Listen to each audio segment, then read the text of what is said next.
Good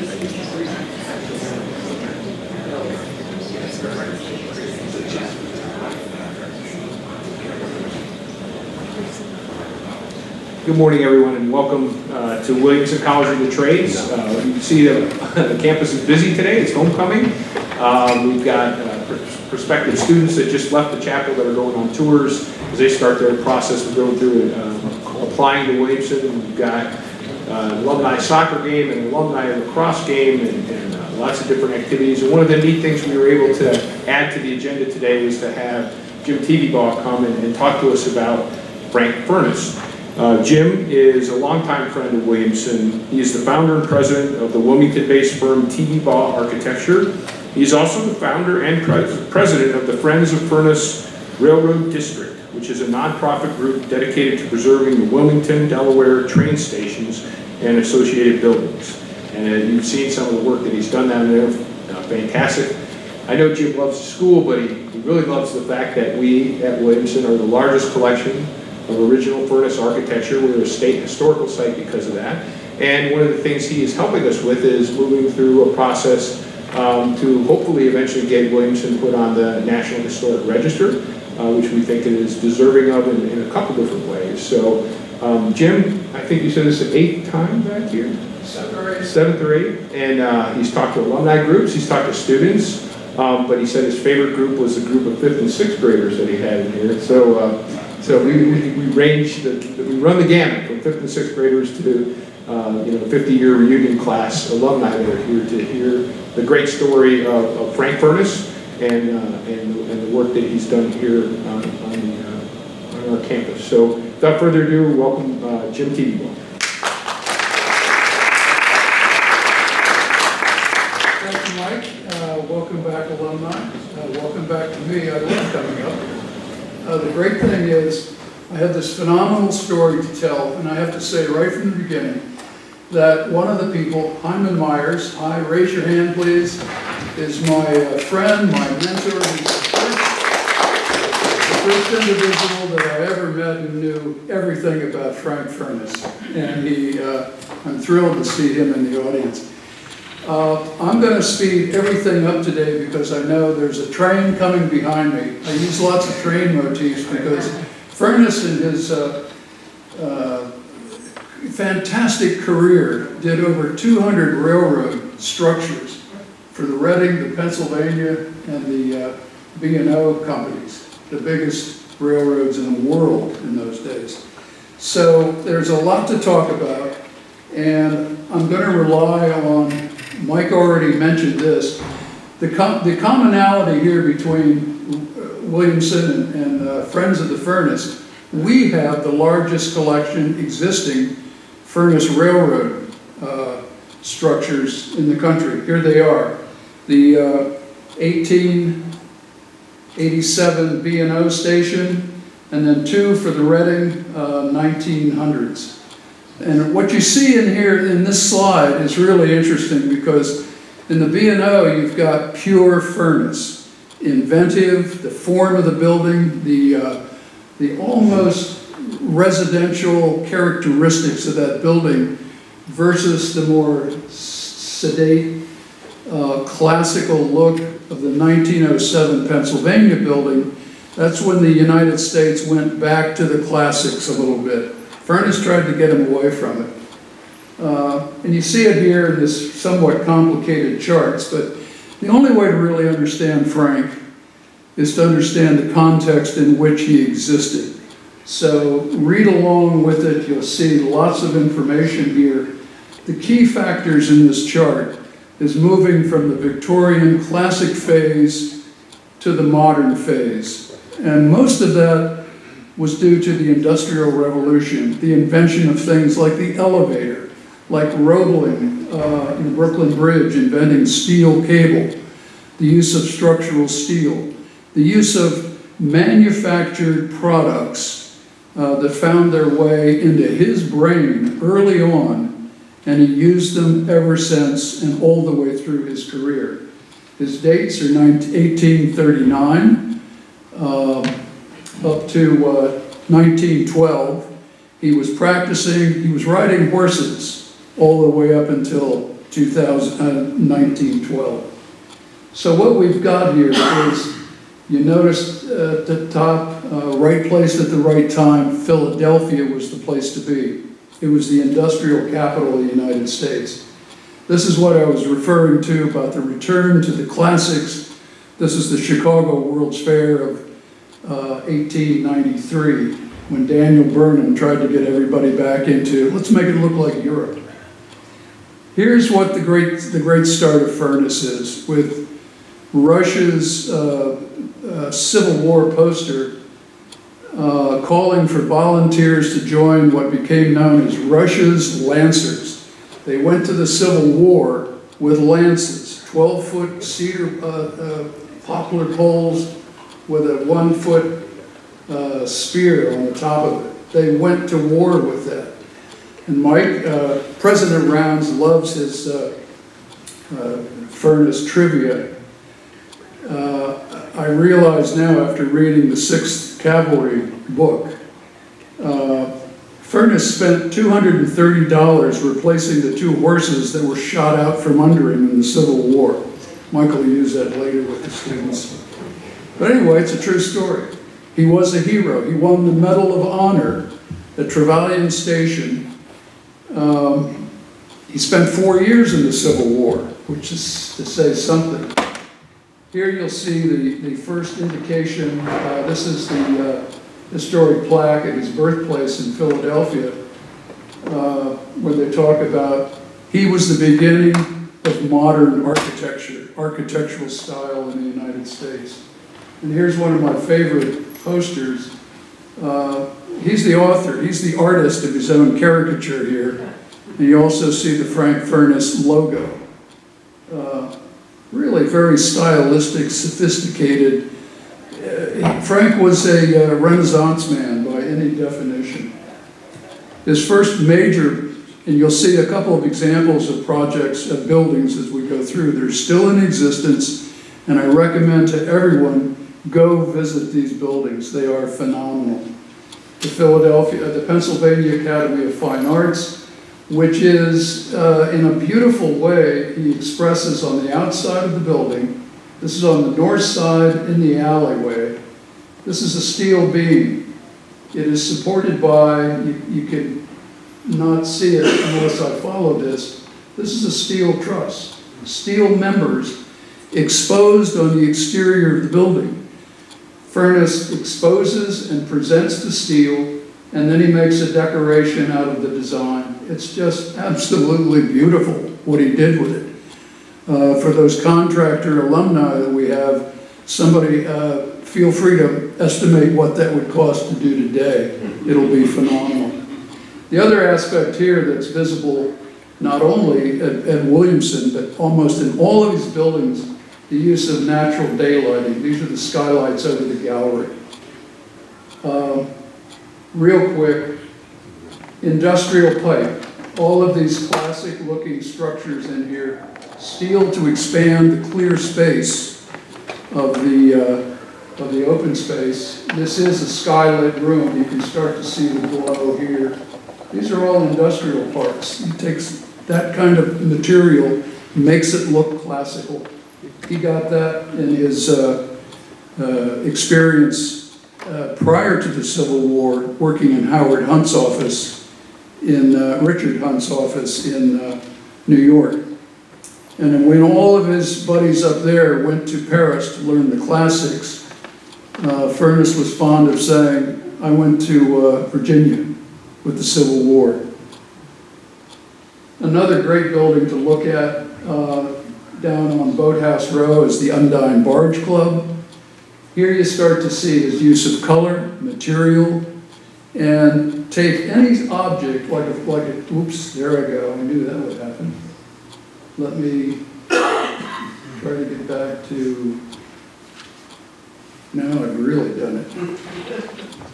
Now I'm going to back up, I think I'm backing up. No, not working. That's going forward. Thank you very much. He takes a chimney and turns it into this phenomenal decoration. But here's the giveaway to Furness. Always look at the chimney tops. It's one of his giveaways. This is his favorite color, green. This is one of my favorite buildings too, the two gatehouses at the zoo. I think this was his idea of a Fabergé egg. If you look at this building up close, and again, everybody go see these buildings, there must be 40 different, I counted them one time, design elements, use of material. There's everything from stained glass windows, stained glass windows on this building, to two different sets of shingles, to roof forms. There's the famous chimney top. Different brick patterns in every one of these panels. That's Furness having fun at where else but a zoo. Just perfect. Now, Williamson, for all you graduates, well, I have to say this to begin with. I don't think this was one of Furness's longest projects or his most profitable, but I have a feeling it might have been one of his favorites. It starts with a competition. He came out of the war being very, very competitive. He liked winning. He won a competition of 5 Philadelphia architects. The other 4 tried to make Williamson School look like a Bavarian city hall. They took classic forms, they took classic architectural Gothic design for the most part, and made everything look like something that Isaiah Williamson did not want. He gave a more or less straightforward, but you'll see in a few minutes, a highly decorative building and campus for this college environment. And I was thinking there would be more alumni. I can't imagine, but I'll ask the question, does anybody remember the ice house down by the pond? I bet Will does. Will, do you remember it? I remember a building down there, yes, but... Excuse me, Will, that's enough. That's good enough. I learned that when you were watching the clock. Well, the great thing was, and one of the reasons why I think why Furness loved this school, I think he must have seen the ice house, because it was done in the early years, the early 90s, after the school was formed. This provided the refrigeration for the kitchen. It provided the refrigeration for the air conditioning in those days, such as it was, and was all done by the students. I think he would have gotten a real kick out of coming down here, going down the road, all the way down to the pond, and seeing these kids cutting the ice, putting it on the sled. There's another photograph, I don't have it here, but by the way, when you go out of here, go into Leslie's display in the archives room, you'll see the greatest photographs that she's able to collect.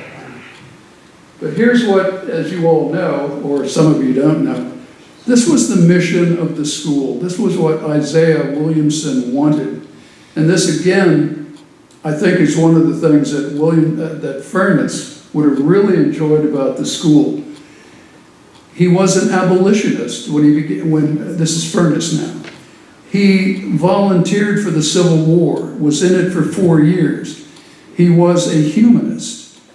The family friends were Ralph Waldo Emerson, Thoreau. They were house guests. He grew up with that mentality. He was a very unique individual, and he would have loved the idea, as Williamson said in the Deed of Trust, he wanted this environment to be home-like. He wanted something special for these underprivileged children that were brought out of the streets of Philadelphia.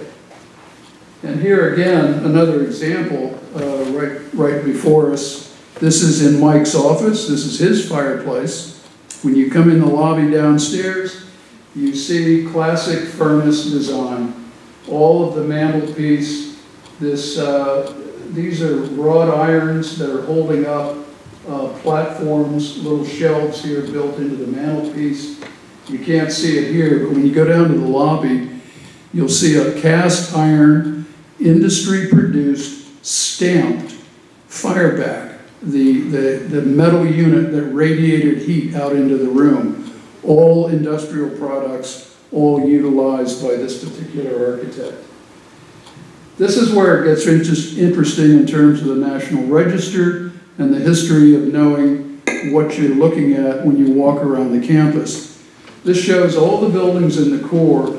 The red buildings are 10 out of 12 original Frank Furness buildings. The only two missing are the second and third shop buildings, and then the head house, which attached, originally there were 3 independent shops.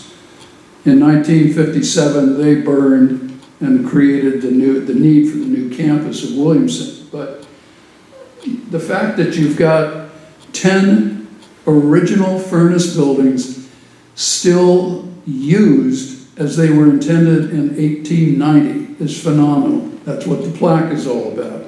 And that's what the people who run the National Register are going to be very excited about. It gets even better than that.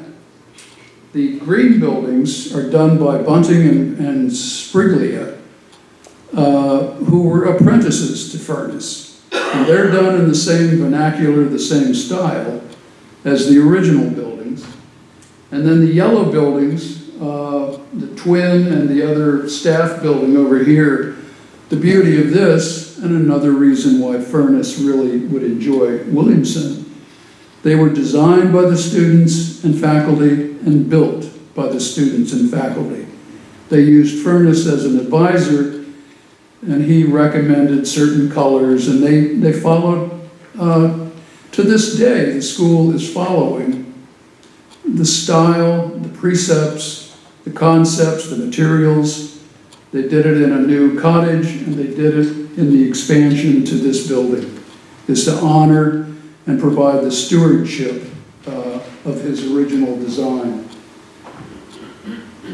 This is another reference to the Civil War, I believe. This is a topographic plan that shows the basic concept of the school.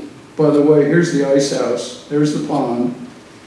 Furness designed 3 different encampments in the Civil War. In his 4th year, they realized this guy's a planner, he knows how to do things.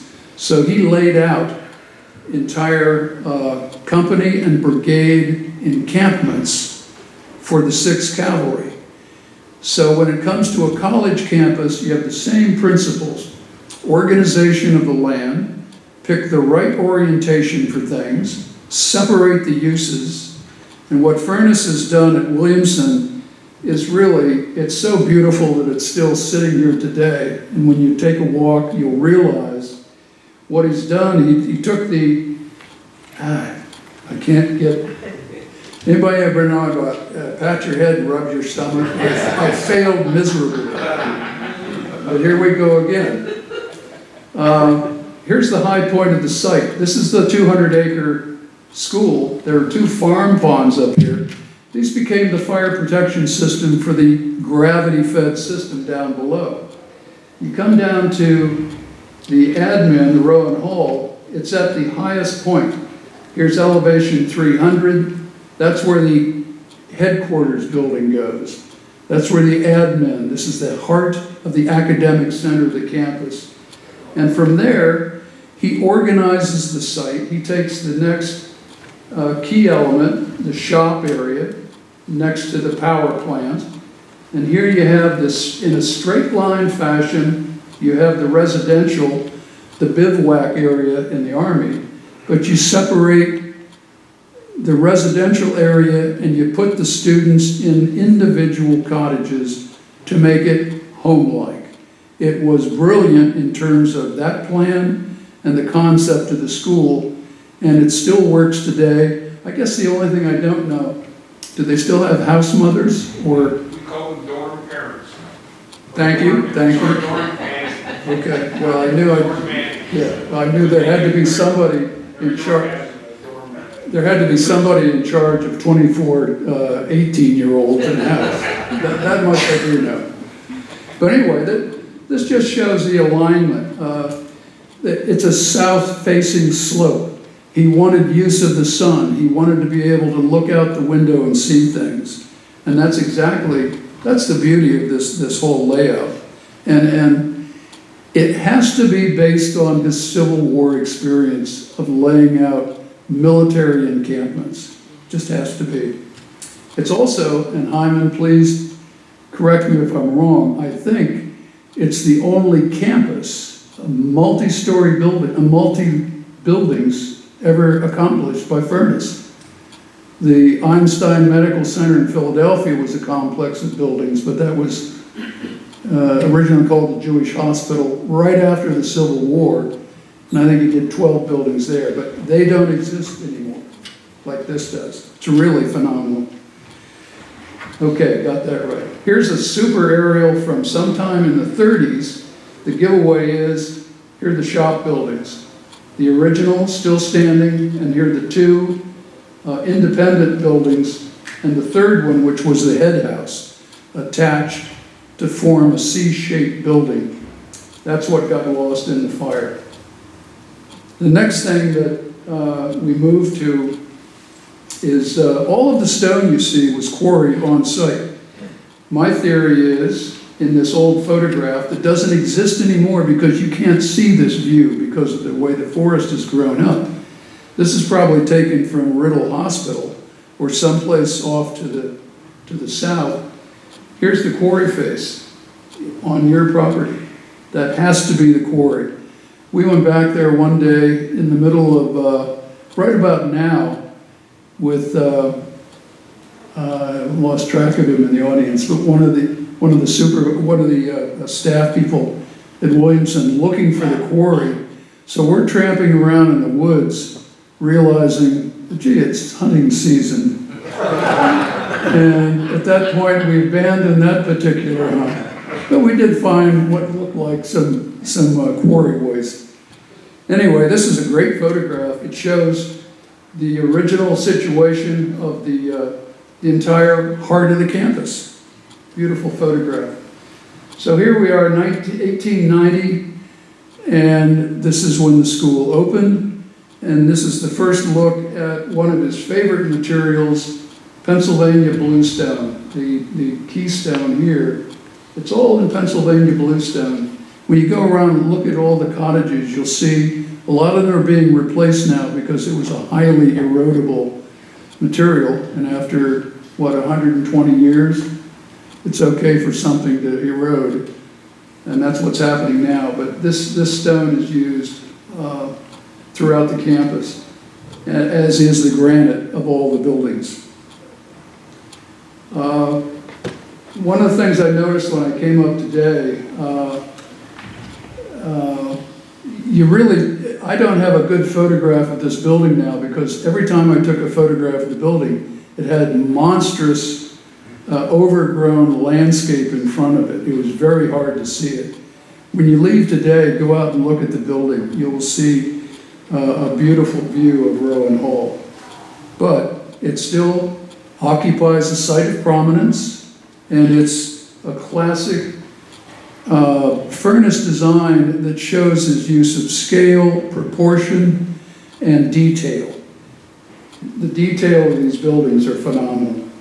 Just the original powerhouse with its 100+ foot smokestack, still in one piece, and the original shop building. Old photographs just for an interesting look. Now, the cottages, again, 1891, these are the first 3 buildings done. Williamson was done in phases. So these were done originally. You'll see they're combinations of brick and stone. This is the last cottage originally built of the string of 5, and Furness did something very original here. Here are the 3 buildings I showed you previously in the middle. Here's the 5th building. Down here is the 1st building. He bookended the residential row. He had 5 buildings. The 2 on the end are 100% stone-faced buildings. So the bookends, that's what I'm talking about. You've got 3 in the middle, and then he bookends them with this very subtle, you have to think about it, and then you see what he's done. It's a beautiful way of doing 5 things, and they start here and they end here. It's a beautiful statement. Close up, again, a lot of giveaways with Furness here, starting with when they decided to, and another reason why this would have been a favorite of his projects, this is the crypt of Isaiah Williamson. It's part of the school. It's not just a crypt that's there. I mean, you look at this, Isaiah is part of the building. It's another nice statement. The way that this face of granite, all in one plane here, that's the major statement of this building, and it steps out maybe 18 inches from the brick panels of the 3rd story, which in turn step back about 8 feet from the face of the 2 wings that extend out. That progression of kind of a horizontal wedding cake, if you will, where one plane steps out from the one behind, is a very telling feature, as are the twin brackets. Furness loved to do things by 2. Those brackets are part of it. 1 would have done it, 2 make it more interesting.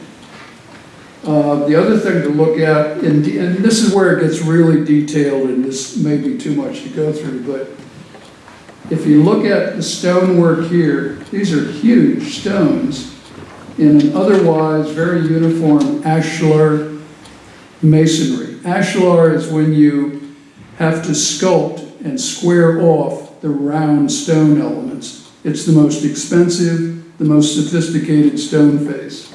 He used it throughout. Details, another Furness giveaway. Here's the belt course for this building, expressed in brick, but it's not just a brick band. Here it goes, standard joints, soldier joints, I mean, just anything to make that band course more interesting. The twins, details, the use of stone, all of this brings me to I think the 5th reason why Furness would have enjoyed Williamson is the fact that his sense of management of construction did provide the kind of legacy to the students all the way up until today. You want to see how to do interesting and quality brickwork? Go look at my building. You want to see how stone should be used properly in a proportion to express its use? Go look at my building. I really think he would love to come back and see this today and see the success that his buildings have brought to the school. There again in color, the bookends. And now, I'm sorry. Just detail. South-facing buildings, another subtlety. He uses brickwork on the south face of these buildings to add detail and variety from the north side of the buildings, which are all stone. Brick, stone. Just always playing with things, getting a variety of appearance out of his details. Small windows on this floor, the living room area, larger windows above. The details are in the telling of all of these. I love this one. This is typical. Here's the belt course, but now the belt course starts going in and out. The reason is just to get that little shadow line there at the corner. Corners are always important. Halfway down the line, we've got the masonry. Let's do a little statement above just by recessing the brick slightly, getting that 2-inch shadow detail. Let's introduce a little stone here. We'll do stone quoins at the corner. And then just for the fun of it, let's carry one band all the way across the building at the top. You can't just glance at one of these buildings and walk away from it. You have to look at all the details. The pedestrian way, the straight line, military line, collecting the students to take them up to either a meal or a class.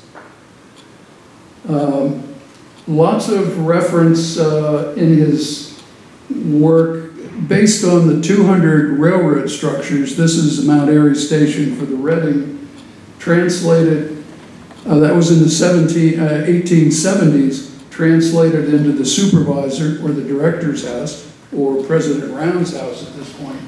And the one detail here, aside from the simple aspect, go look at the shingles here. They're square at the top, they turn into fish scales at the bottom. And another telltale detail here, it's called a skirt flare, where he used shingle siding. Just before he got to the first floor brick, he would flare it out just to get the rainwater away from the face of that building. Yeah, you can see it better right there. B&O station again. So we don't forget what Frank was a fearsome looking guy, always thought to be handsome, but somebody, President Round's other favorite is the story, Furness lost a commission one day, was just so furious over that. He had a buffalo head in his office, or an elk head or something, at the end of the core of the drafting room. And his office was here on the balcony. So he was so furious at losing a job, he got his pistol and shot the buffalo. He's drafting. You know, it's okay, it's the boss. True story. B&O station in Philadelphia, now gone. But here again, the ultimate expression of, you like steel? Here it is. Columns, huge beams, all of this exposed, which nobody did before. Here is a candelabra type chandelier, all built out of industry products, and on top of all, great stained glass to get natural light into the building. Fast forward to Williamson handrails, the most decorative handrails in the school. Here are more details. You'll see the firebacks here. Here's another one of his motifs. He loved anything to do with nature. His reds, these have now been painted during the rehab, but he liked to paint reds, greens, browns, natural colors. He thought those were the best colors to use. Loved things like a mosaic tile display. A little later, and finally, and I'm just about there, I'm almost on time, University of Pennsylvania Library, steel structure. One of the things that he did in the Civil War, he took what was known as assembly tent, and he did an officer's mess hall for one of his groups. He put columns on the outside of the tent, strung wire or line, I don't know, with wire or rope, but he strung wire above to get to the posts, put the tension on the wire to have clear span space for the officer's mess. Just a principle. You can see that same structure in the shop building when you see how he used tensile tensile steel rods to gain clear span for the shop area. Again, go up, take a look in here, have some real fun for yourself, and start reading the stained glass. I don't know how many hundred of stained glass panels are in that building, but they are all beautiful. The same year that Williamson opened, the Pennsylvania Hotel opened, which is now the Baldwin School on the main line. Lots of furnace details here. Here he is, the year before his death, I believe, still riding. And that is the story of Frank Furness and Williamson, and I appreciate it.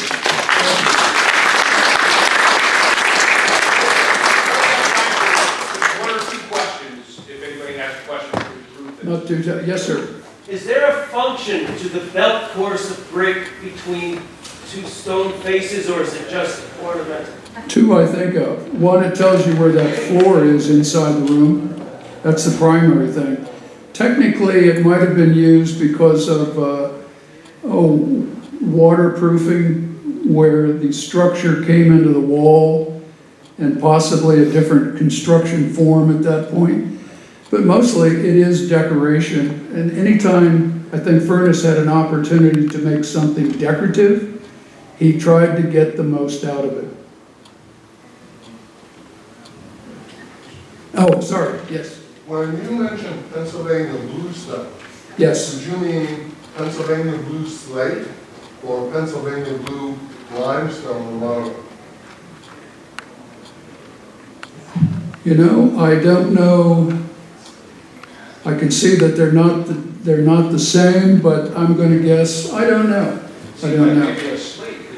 Well, but it's slate is cleft, and I think it's probably a stone that does not easily split like slate does. I think it's more a sandstone. It's not a slate. It's slate. Yeah, You said. yes. Metamorphically, it's completely different. You can carve it, you can saw it, you can form it, shape it. Yes. You know where it came from? Pennsylvania.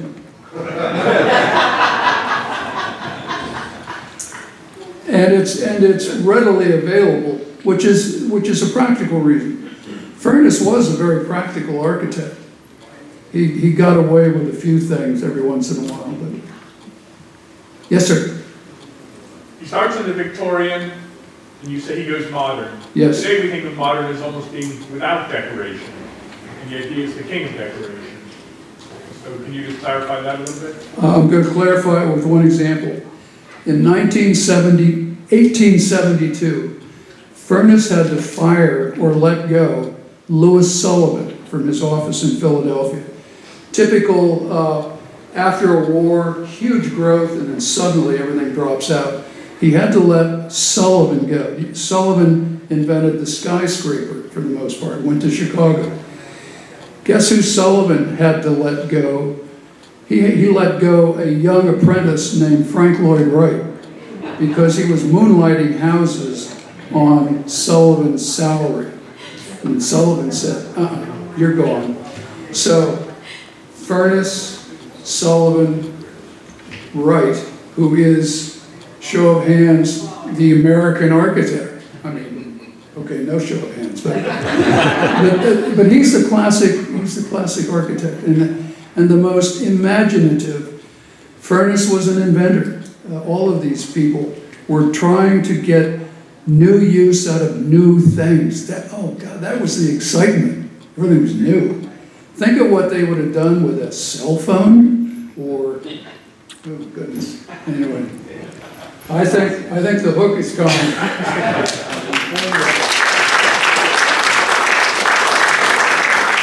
just want to thank Jim. Every time I listen to this lecture, it's been a few now, I always learn something new, and it's just fascinating. And it is another thing that's really special about Williamson, that all these years we've been able to maintain these buildings and keep them for what they were intended to be. It's neat. It's part of your heritage. It's part of understanding Frank Furness taking Williamson's vision, what he wanted here, in the deed of trust, and creating something that would be functional but beautiful at the same time. So every time we try to always give Jim a nice gift when he comes, and he comes so many times. I think he has a little bit of probably everything.